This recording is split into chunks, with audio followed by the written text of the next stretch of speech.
Conclusion. Notre parcours biblique a cheminé par étapes, avec des seuils de la foi. Et de temps en temps, on a fait de grands écarts.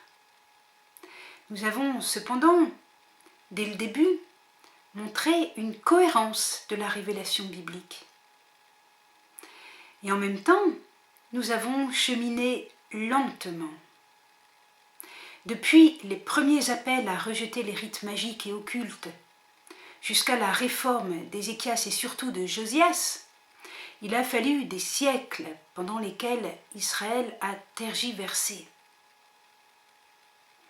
Entre la logique deutéronomiste qui accuse Job d'avoir péché pour être autant éprouvé, et les chants du serviteur souffrant qui annoncent que par sa souffrance, le serviteur justifiera des multitudes, il y a vraiment un grand abîme. Entre l'appel d'Esdras à rejeter les épouses étrangères et le livre de Ruth, qui met en scène une femme étrangère qui raccompagne sa belle-mère en Israël en lui disant « Ton Dieu sera mon Dieu », il y a un grand écart. Depuis les cris de vengeance de Naoum contre la Syrie, ou les invectives d'Isaïe contre Édom, jusqu'au sermon sur la montagne, il y a un très long cheminement. Et cependant, il faut faire ce chemin. La Vierge Marie, la mère de Jésus elle-même, hérite de cette lente formation. Elle est véritablement ce reste saint dont parlent les prophètes. Et si de temps en temps nous avons montré la cohérence de la révélation, c'était pour justement montrer combien la lecture de l'Ancien Testament peut enrichir notre vie chrétienne, y compris dans les grands sanctuaires mariaux. Après le temps des patriarches, après l'Exode, après l'épreuve de l'exil à Babylone, après le temps des grandes révélations et après le temps du silence de Dieu, la parole de Dieu a vraiment porté son fruit. Nous lisons dans le Cantique des Cantiques, chapitre 8, « Les grandes eaux ne peuvent éteindre l'amour et les fleuves ne le submergeraient pas. Aussi Dieu est beaucoup plus grand que notre péché et Dieu persévère dans sa volonté de faire d'Israël une épouse toute pure, Cantique des Cantiques, chapitre 4, capable de lui dire oui quand viendra la pleine lumière. L'exil a vu revenir un reste saint, et ce reste saint donnera naissance à Marie, la fille de Sion, toute immaculée, toute pure, prête au oui parfait. Dieu avait fait la promesse à Ézéchiel de purifier son peuple avec une eau limpide, de le purifier de toute souillure pour le rendre docile à la parole qui donne la vie. Ce n'est plus un cœur de pierre, mais un cœur de chair qui battra dans le cœur de chacun. Un cœur nouveau, fruit d'un nouvel esprit. Marie a ce cœur-là, un cœur limpide, un cœur sensible, un cœur qui bat au rythme du cœur de Dieu. La transformation des cœurs a comme un reflet sur la matérialité de Jérusalem.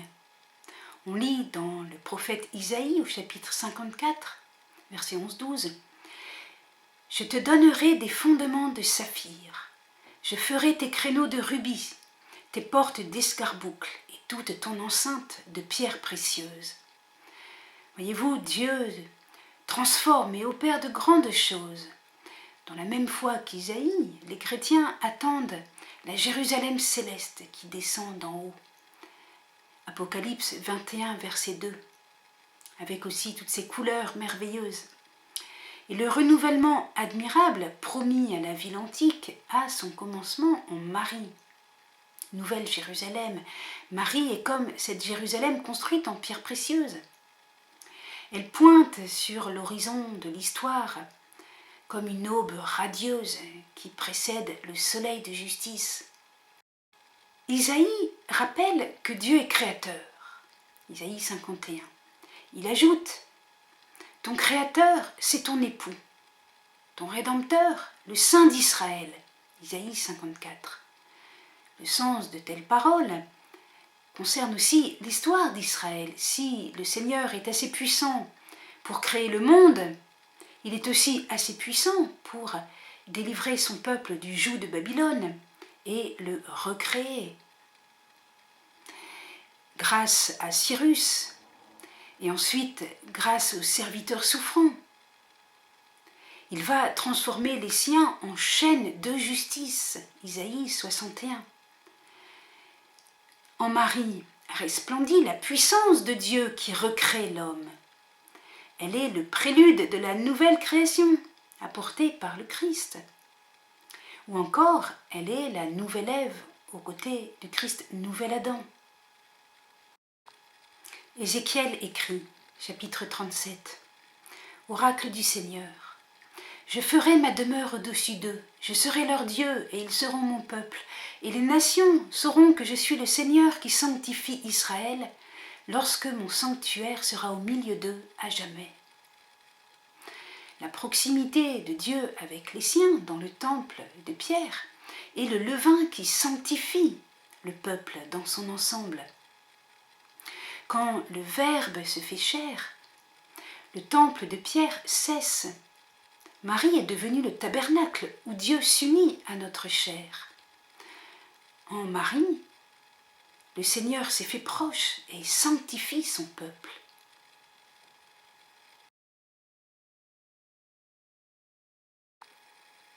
L'Ancien Testament avait laissé deux questions ouvertes. Dieu est-il solitaire ? Un Dieu solitaire à qui l'homme serait nécessaire ? Mais alors quel amour ? Et deuxième question, qui est l'homme pour être élevé à la dignité de partenaire d'alliance ? Eh bien, Jésus, qui est le Fils de l'homme annoncé par le prophète Daniel, est celui qui, venant du ciel, s'est fait l'un de nous pour nous incorporer en lui. Et de lui-même avec nous, il ne fait qu'un. Il y a place pour notre divinisation, pour notre coopération, pour notre union au Christ. Et on voit à la fois la dignité de l'homme, et on voit en même temps que le Christ nous révèle un Dieu, Trinité. L'Ancien Testament laissait aussi une question ouverte, celle du serviteur souffrant qui sauve les multitudes. Comment est-ce que c'est possible ? C'est un sacrifice vicaire. Il semble qu'il y ait une substitution. Eh bien, Jésus a répondu à cette question en associant ce qui concerne les prophéties du serviteur souffrant avec celles qui concernent le Fils de l'homme. Ainsi, il est vrai que Jésus fait quelque chose pour nous. Mais il est vrai aussi qu'en tant que Fils de l'homme, en tant que royaume, il nous incorpore en lui. Et par conséquent, nous participons. Dans cette complémentarité du thème du serviteur souffrant et du Fils de l'homme, la rédemption prend tout son sens. Voilà, il est temps de dire aussi un mot sur le rapport entre la révélation biblique et les autres religions. Après avoir longuement préparé la révélation du Christ, nous lui avons accordé une attention particulière. Et nous avons montré que Jésus a su se révéler comme Fils de Dieu et Rédempteur. Autrement dit, comme je suis Seigneur, comme celui devant qui on se prosterne, comme celui qui sait parler aux païens aussi, comme celui qui est la Torah céleste, le temple céleste, comme celui qui est je suis, le nom divin révélé à Moïse au buisson ardent, etc., etc. Et c'est parce qu'il est vrai Dieu, vrai homme, et il l'a affirmé, il ne l'a jamais démenti, qu'il est aussi le Rédempteur, c'est-à-dire celui qui peut restaurer l'homme à l'image de Dieu, celui qui peut faire comprendre à l'homme quelle est la Torah céleste. Il est le Rédempteur, l'unique médiateur, parce qu'il n'y a qu'un seul qui soit vrai Dieu, vrai homme. Il n'y a qu'un seul qui soit Verbe incarné. Alors, pourquoi nos contemporains, depuis assez longtemps d'ailleurs, ont du mal à affirmer que le Nouveau Testament nous montre comme ça Jésus capable de s'auto-révéler comme Fils de Dieu et unique Rédempteur? Eh bien, c'est à cause de la théologie de religion, c'est à cause, si vous voulez, de la question du salut de ceux qui ne sont pas chrétiens. Si on dit que Jésus est l'unique Rédempteur, aussitôt se pose la question du salut de ceux qui ne sont pas baptisés ou qui n'ont pas entendu l'Évangile. Eh bien, j'ai très soigneusement fait un parcours biblique qui va jusqu'au bout. L'œuvre rédemptrice du Christ ne s'achève qu'au moment de la bonne nouvelle du Christ aux défunts. Autrement dit, après sa passion, le Christ s'adresse aux défunts. C'est l'article du Credo. Je crois en Jésus-Christ descendu aux enfers, c'est-à-dire au séjour des morts. Alors, si les défunts entendent la voix du Fils de l'homme, non pas d'un verbe qui ne serait pas concret, un verbe un peu abstrait qui ne veut pas dire grand-chose, mais la voix du Fils de l'homme incarné, qui a souffert, qui peut parler par des mots, mais qui peut aussi parler par les plaies de sa passion, désormais devenue glorieuse, alors tous les hommes peuvent être sauvés, y compris l'homme de Cro-Magnon, y compris les hommes de notre époque, dans une rencontre avec le Christ, qui est en même temps bien sûr un exorcisme, de sorte que chacun fait cette rencontre dans une sérénité et une liberté parfaite.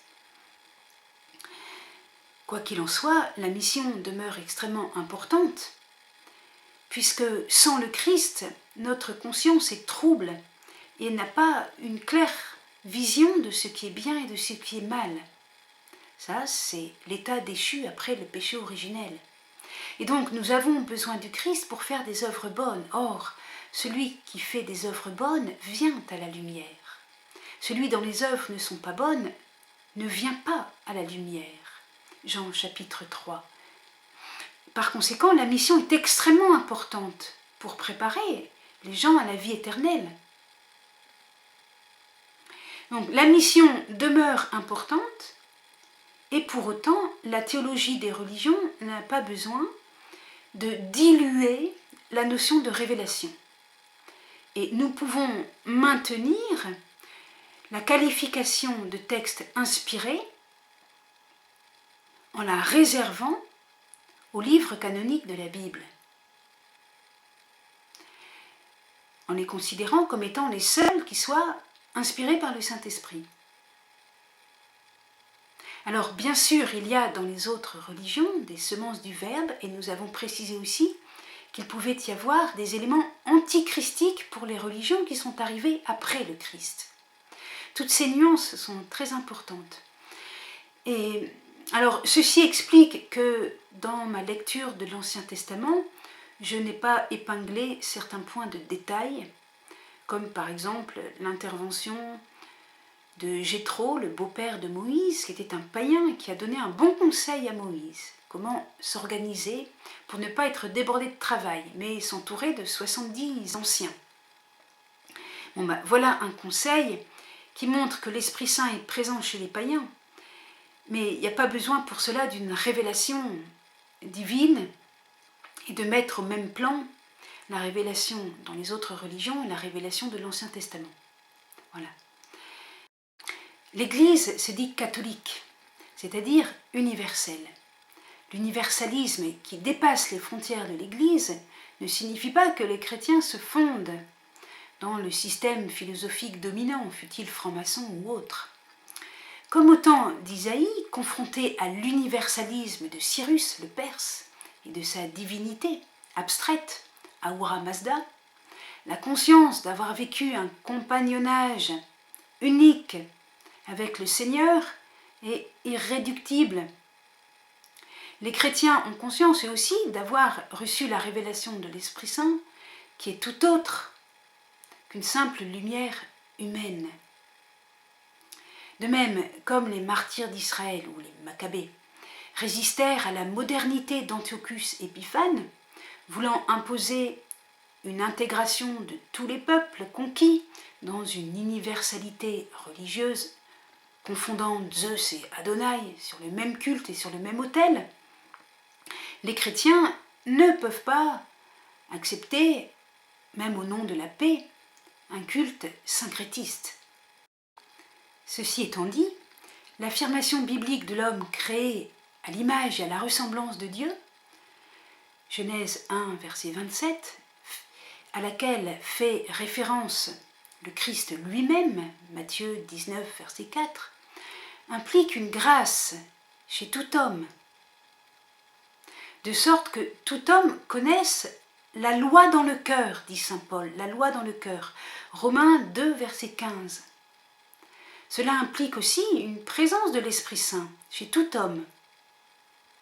Sans cette présence, les hommes, qu'ils soient juifs ou païens, ne pourraient pas reconnaître le Christ. Mais il ne faut pas confondre cette présence de l'Esprit Saint avec la grâce du salut que le Christ apporte. Et l'Esprit Saint donné par sa glorification à travers la croix. Là, il y a un degré dans le don de l'Esprit Saint et il y a une différence radicale entre une grâce d'attraction vers le Christ et la grâce du salut. Si vous voulez, la rédemption du péché originel.